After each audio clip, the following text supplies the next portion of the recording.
Hello, everybody. We are back for our weekly video. As you can see, we're down a couple members because of the Thanksgiving holiday, but we definitely still have stuff we want to talk with you about. Today is going to be progression fantasy, something that is near and dear to my heart.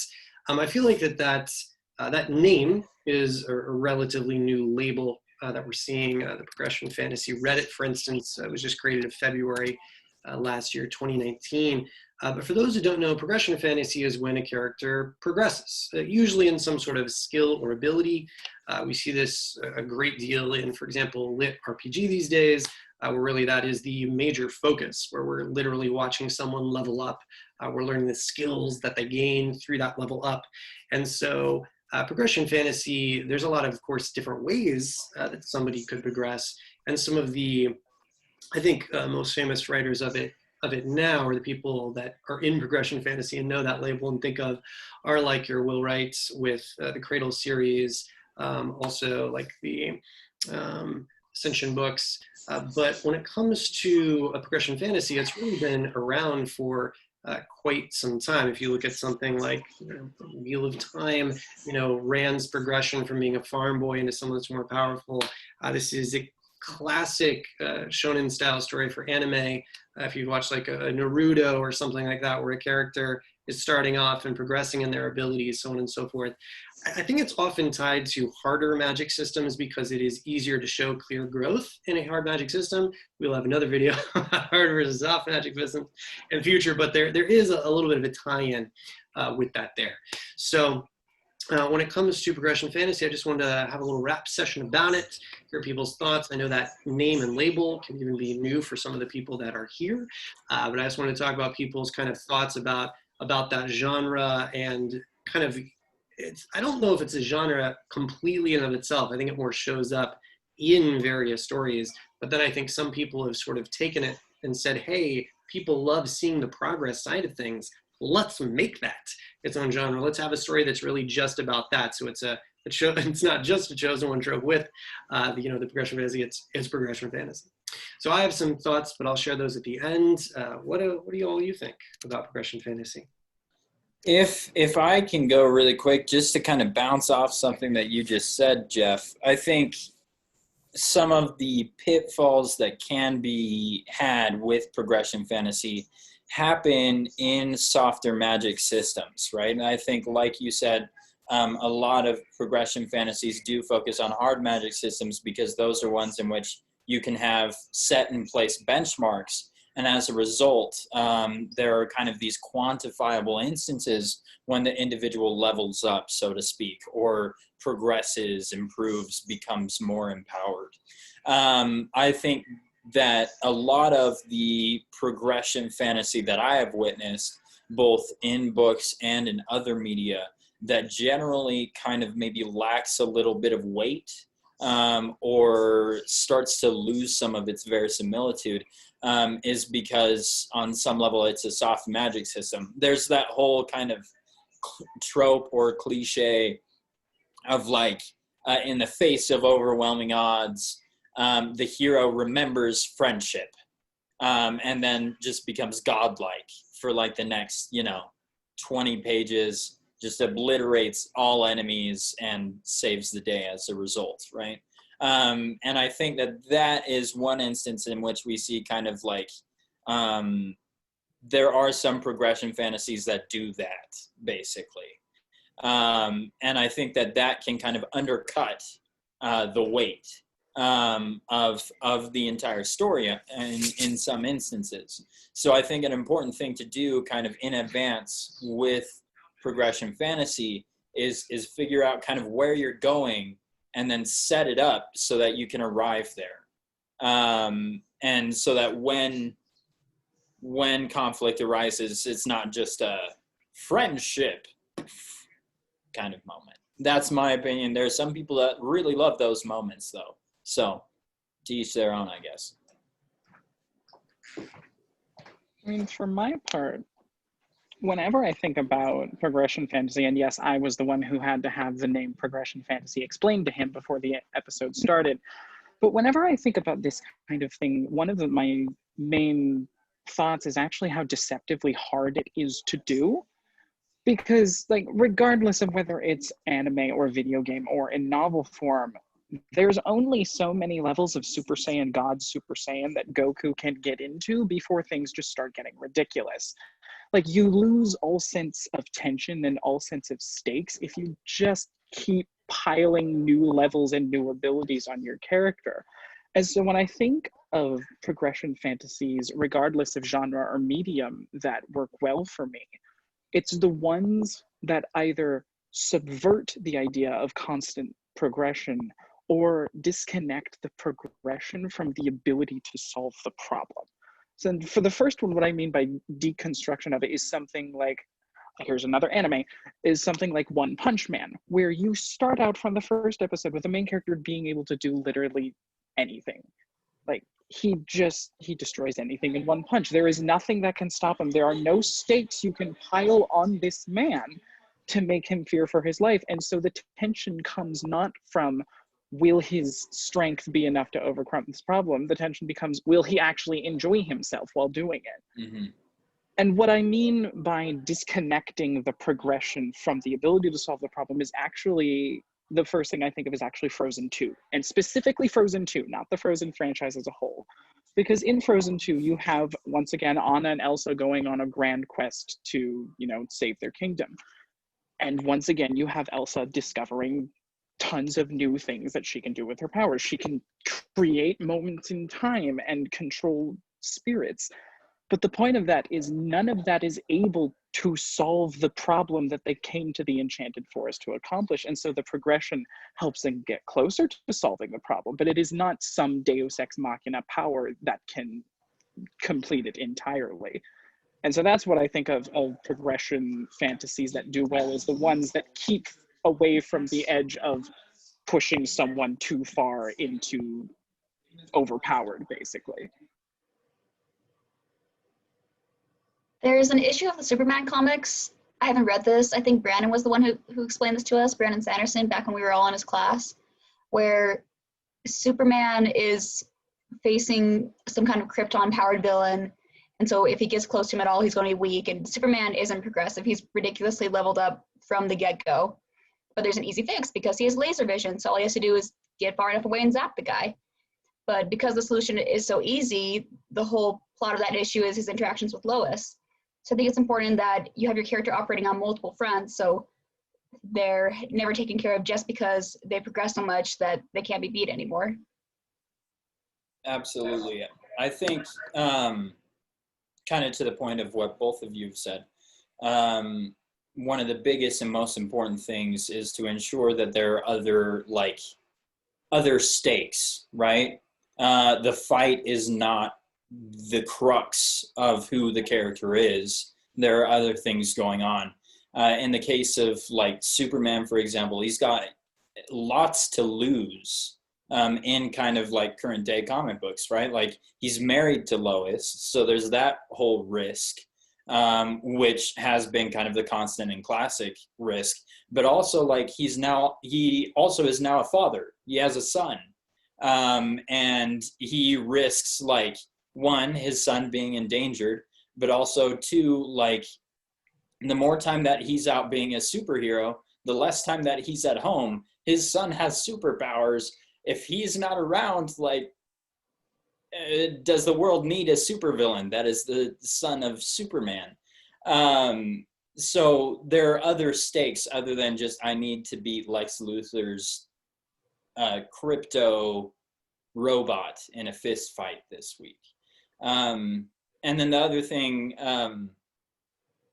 something you said, Jonah, made me think of this. I'm not remembering what it was. Thank you for bringing up One Punch Man, though, because that's a great TV show, and I love it dearly. But beyond that, the one thing that I think maybe Dragon Ball Z, to use another example, along with other instances, and maybe I could be wrong, if I am, people attack me in comments and just eviscerate my soul. But the thing that strikes me as I've kind of witnessed Dragon Ball Z from a distance for a long time is it seems like there have been a number of kind of ceilings that have just been broken time and time again, right? So I think to the point of what Jonah said regarding like progression fantasy being deceptively difficult, I think one of the things that you need to figure out early is where you want to end up. Because if you end up there and decide that you want to keep going, that kind of undercuts everything that you've done so far, in my opinion. If you say like, I can only reach this level, and then they reach that level and then just like keep going with absolutely like no indication of stopping, unless the whole time you've been establishing that secretly they could go further and they can go to X point instead of to Y point. It just feels like you've been lying the whole time to the people that are reading. And at least as far as I've experienced, people don't like being lied to when they're reading your stuff. So don't lie to them. No, I think, sorry, go ahead. Yeah, there's actually a point in one of Brandon's books in Mistborn, I believe, that where it's very easy for the reader to get turned off by something that happens at the end. And Mistborn's old enough that I don't feel bad at all spoiling it. But at the end of the very first Mistborn book, when Vin is fighting the Lord Ruler, according to all the rules of this very, very technical magic system that Brandon has been brought up, there's nothing more she can do. And then suddenly she does something and there's no explanation for what happens. And had Brandon just made Mistborn a standalone novel there, that would have been a very unsatisfying way to end it, because we don't get any explanation of what happens. Like literally in the epilogue, Vin goes, I don't know what I did, but it worked. And if that was all we got, that would be an example of a progression system that had gotten out of hand, because Brandon spent the whole book setting up these rules and Vin broke them. But because it's a series, and because in book 3 we get a very thorough and very foreshadowed explanation of why this happens, it's okay to have that sudden Deus Ex Machina moment of we just broke the magic system, because you have that implicit promise of I'm going to explain why this happened and it's going to make sense later. And going along with that, one of the easiest things you can do to keep the progression from getting out of hand is actually set up the stakes of your magic system to coincide with it. And like Jeff said, we're going to have a whole episode on magic systems later. But basically, the short of it is your magic system has to have a drawback, or else it will just be overpowered entirely. And that drawback can be basically anything. But I always remember this one comment that Brandon makes whenever he's talking about magic system, is that if you make the drawback of the magic system fatigue, you can very easily fall into these progression tropes, because you can just have page upon page of the character pushing through his fatigue and pushing through his limits to break new ceilings. And it gets very unsatisfying at times. So if you take the time to dig into what you want the stakes of your magic system to be, you can have that level of progression and not have to worry about it seeming unsatisfying, because you have taken the time to know how those drawbacks still function within this progression that you're doing. That was my dog coughing, by the way, if you heard that. I wasn't sure. I hope your dog's okay, Jonah. That's what happens when you film raw, like we do right now. Yeah. So much I could comment on. I'm so excited by just where this conversation has gone. To respond to some of the things that have been said, I completely agree about the dangers of progression fantasy. What I'm fascinated is sort of a twofold aspect. One is the popularity of progression fantasy. I think we're seeing increase, especially as it pertains to lit RPG. And we'll probably just need to do another one of these just about lit RPG. It's just that progression fantasy is so tied to lit RPG, but just the idea that people really like this, right?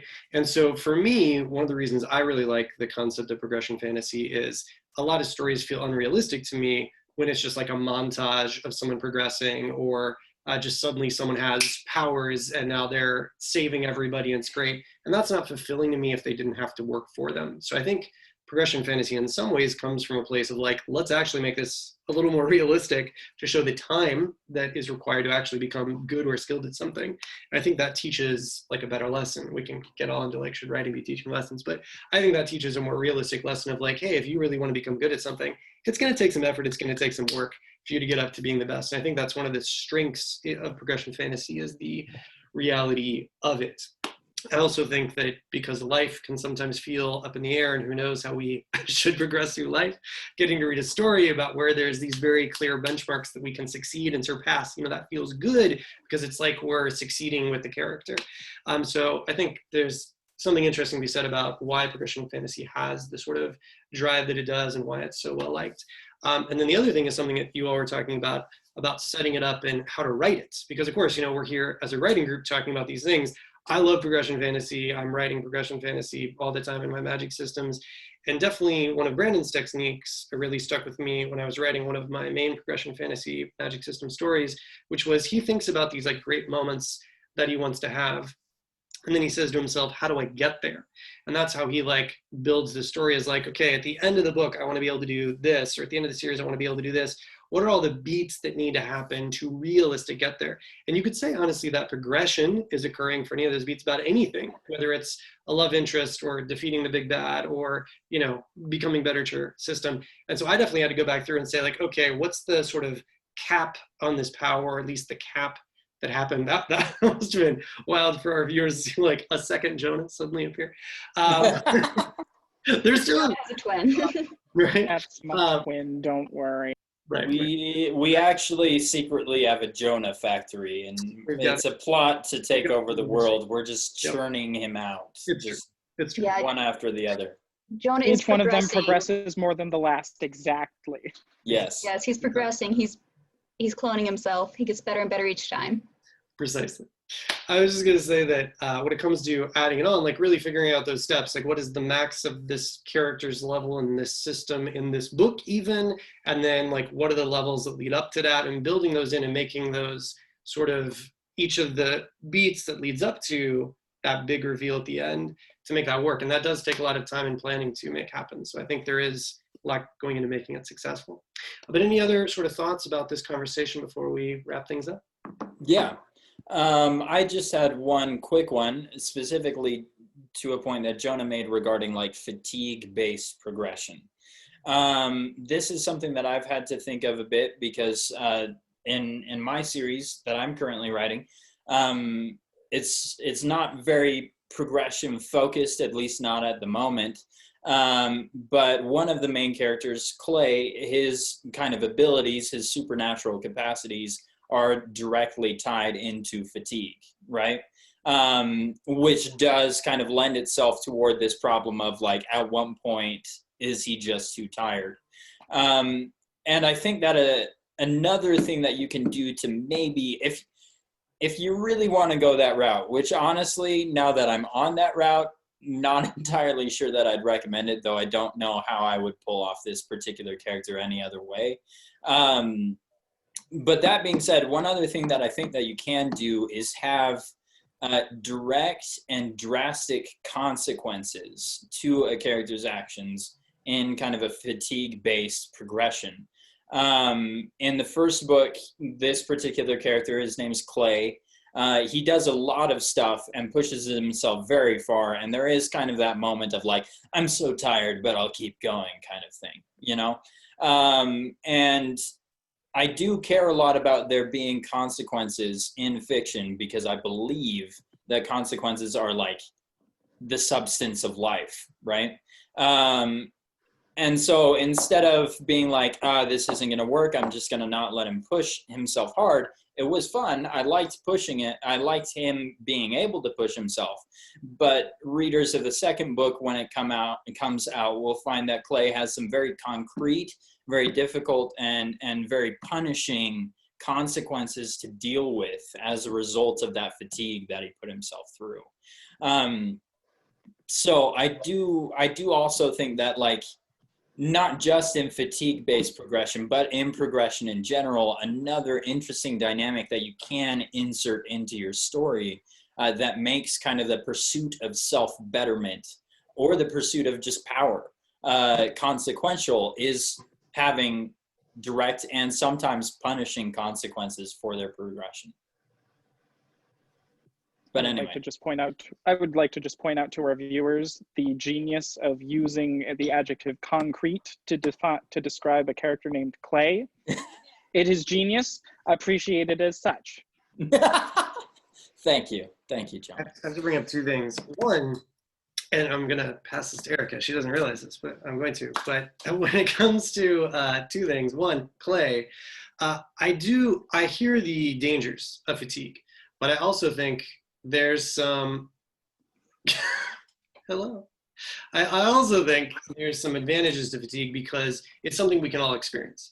And I do think that the more we can, as writers, craft a world that readers can imagine themselves in, the more successful our books are. And so I think while there are dangers to utilizing fatigue, I'll never forget in like the Batman animated series cartoon, there's a character called Clayface. And for those who are not familiar, Clayface can shape shift into other people. I love shapeshifters, so of course I love Clayface, especially in the new Harley Quinn, hilarious show. But point here is Clayface describes shapeshifting as flexing a muscle. And he can only do it as long as you can flex a muscle. And to me, that just like instantly clicked when I was a young reader, because I imagined like, oh, like flexing my bicep, like, yeah, I could only do that. Like maybe I could do that a couple of minutes, like maybe I could do that 10 minutes, maybe, but that would be kind of crazy and weird. And I immediately like got it. So I think because of that, fatigue has been sort of played out because it does have this sort of natural, like we can all understand it, but it does create this like tough to gauge a limit. So I think it's got advantages, but it's one we've also got to be careful about. But the one that I wanted to pass off too is that this progression style magic system or this build a magic system is something that can happen in lots of styles of books. Like in Erica's book, why, and Erica, obviously your choice how much you want to reveal to this, but you know, with your color system, there's a lot of progression that your, you know, main character goes through in terms of her ability. So again, you know, your call how much you want to talk about that, but just in terms of like how you decided to create those layers, I think is an interesting conversation from like, you know, a writing, outlining, planning versus pantsing perspective. Yeah, so the quick rundown of a book I just finished bringing through critique sessions with these guys is I have a magic system based on color. People can control one color and one color only. And so I have a character who's only been able to control objects of one color her whole life. And then she gets a skin transplant and she finds out that taking part of the body of another person gives her the control over that person's color. And towards the end of the book, she has 5 or 6 colors all piled on, and she's a super soldier of that world. And I didn't plan on that from the outset. I had about a week to come up with the magic system because I'd promised a friend a new book at the end of the week. And color was a simple line of sight idea I could come up with. But the more I worked with it and the more I worked with the skin thing, since that was a plot point that needed to happen, I realized there was a natural progression of consequences and a natural progression of implications of what that could be exploited for. And I think every story has that, and sometimes the best world building and the best plot twists are not you going to find new tools, but looking at what you already have and finding the natural implications of how you use them. Absolutely, very cool. Well, I'm so glad that we got to talk a bit about progression fantasy, both things we enjoy and also the style of writing it. Also, as was mentioned previously, since these recordings are raw, I feel like I should clarify some statements I made earlier. I like misquoted. So we've got Will White is a writer of the Cradle series, which is real big within the progression fantasy community. There's also Arcane Ascension series. That's what I meant by like the Ascend series. That's the Sufficiently Advanced Magic is the first book of that with Andrew Rao. Now there's definitely some other, you know, there's lots of other progression fantasy out there, but I just want to clarify what I was referring to at the beginning. But thank you everybody for joining us. As always, we would love to hear, you know, your thoughts, your favorites, your takes on progression fantasy, how you write it, what you like to read. And we look forward to seeing you again next week. All the best and tough.